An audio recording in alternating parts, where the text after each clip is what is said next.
Yes, my hair look cute, but it only look cute for a day. I have knots, so guess what that means? You gotta cut it out. Because you can't keep pulling and tugging at your hair. And that's something else that I've learned throughout my journey, is not to tug. The natural hair movement isn't an easy thing to be a part of, but once one has tamed their curls, you just can't help not feeling good about yourself. This widespread movement encourages women of African descent to maintain their natural curl pattern. It is represented by groups of women that provide encouragement, advice, product reviews, hairstyle tutorials, inspiring women to leave that creamy crack that can ultimately stunt hair growth. Although the movement has a broad agenda, some women are very specific in what they hope to achieve through the movement. Naturalisis, for one, hopes to open her own nappy hair salon. I said, no, I'm not going to give you $20,000 to go to your school to put my hands in chemicals.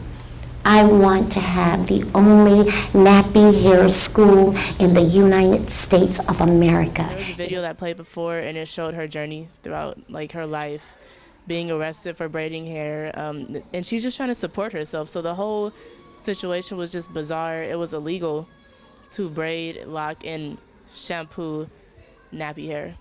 Coming here, I guess I've developed more pride in my hair. We're here this morning to announce a federal lawsuit against the state of Texas on behalf of Isis Brantley. And 20 years later, last year, Bill 2717, y'all gotta look it up, we changed the law in Texas. You no longer have to have a license to braid hair or to own your own ancestral braiding school. Hi, my name is Mireille Leon Akong. I'm from Suriname, South America. That's a small country in South America, in the middle of the Guyana. Muriel, on the other hand, is an author and the creator of her own hair care line.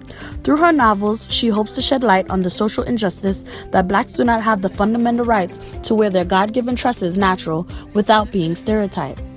A recent example is the September 2016 case involving Chastity Jones, where the Federal Appeals Court ruled that it is okay to discriminate against traditionally black hairstyles like locks. It's the first Dutch book ever about natural hair, because I didn't know how people would respond to my book.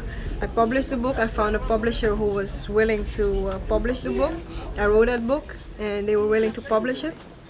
But I had no idea what people would think, how people would respond to the book, because natural hair was still controversial back then, and most people wore their hair straight.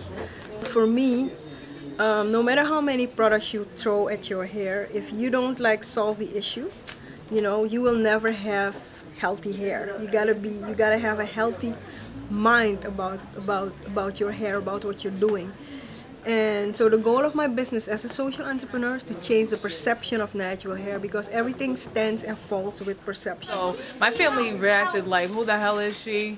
Doing this new thing. Yeah, I come from a Haitian background, so the way that they are with hair like that, it's not cute at all. So, my mom, she didn't find me as beautiful as I was before. She was like, if you have long hair, But, listen, I'm happy I did it.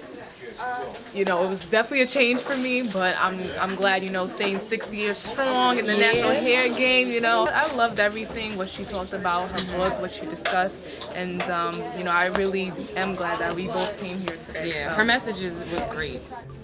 And although these two women have different approaches on the natural hair movement, they both have the gift to bring women together and inspire the end of stereotypes on textured hair and the beginning of self-love. I'm Shanice McGregor for Brooklyn College News.